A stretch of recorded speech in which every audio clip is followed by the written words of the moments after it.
You've been wondering how difficult it is to learn a new language, and particularly French. In this video, I'm going to give you some answers and what to consider. Hi, this is Liliane, your French language expert, especially if you want to start learning French. So I specialize in teaching French to beginners. So what do I say if people tell me learning a new language is difficult or learning French is difficult? So my answer to this is possibly this can be the case, especially if the language you're learning is far from the language you're speaking every day. Now, does it mean you shouldn't try? Absolutely not.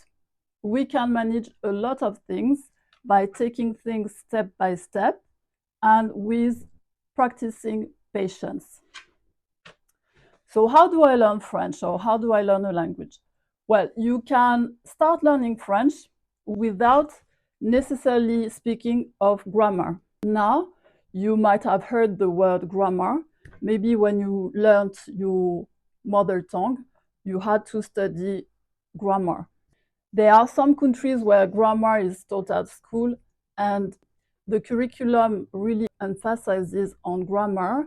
And there are other countries where grammar is not too important. So in France, for instance, studying grammar at school is very important.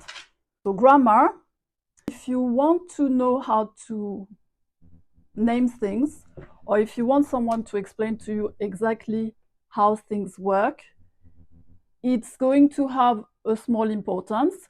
So it's important for you to know just a few notions and to be familiar with these notions. So when you hear a grammatical notion, you know what we are talking about. I'm just going to remind you a few important things in French grammar. It's going to be very, very simple. So you have, well, first of all, when you speak, you have words. So words, a word is just one thing.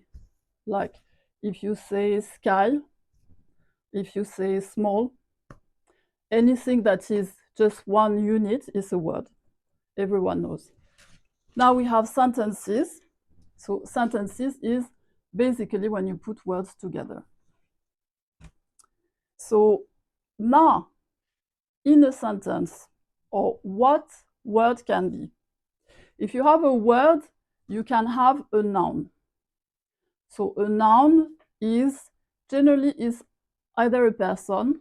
So for instance, my name, my noun, I'm Liliane. Like if you are talking about a person.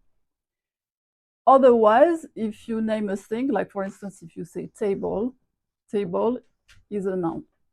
If you say cat, it's a noun. So generally, a noun is something that can be described because you either, how to say, see it, take it, something like that, or it can be a thing that is able to do an action. If I say the train leaves at 5 o'clock, train is a noun. The action is to leave. So this is for the noun. Now let's see, in French we use articles. So articles, and we also use articles in English. So an article generally is something you put in front of the noun to identify what you are talking about. I'm going to give you an example. If I say, I'm looking for a table, what I put in front table, I've just used the article a. So the a. So what does it mean? If I say, I'm looking for a table, is there a difference if I say I'm looking for a table, or if I say I'm looking for the table? I'm looking for the table. Where did you put it? Well, generally, table is not such a good example in that case because it's quite big. If I can't find the table in a house, there could be an issue. But just to say, so if I say I'm looking for a table, the article a is called what we call indefinite article. It could be any table. Now, if I say I'm looking for the table, I'm looking for the table I was using this morning. Who took them in their room? So everyone knows when I say the table, it's meant to be the table. We identify which table it is. That's why we call the or the a definite article. If you want, the is a way to say this one. We have other articles in French. We will see this more in details because in French, the nouns have a gender, which is something that can seem quite odd for people who have a language where you don't use gender for things. Table in French, for instance, is feminine. Chair is feminine. If I say a glass, for instance, is masculine. So when we learn the vocabulary in French, we have to learn all the words with the gender. But we will see this gradually, and you will get used to the vocabulary as you go. Now we have an adjective. So an adjective is something to describe a person or a thing.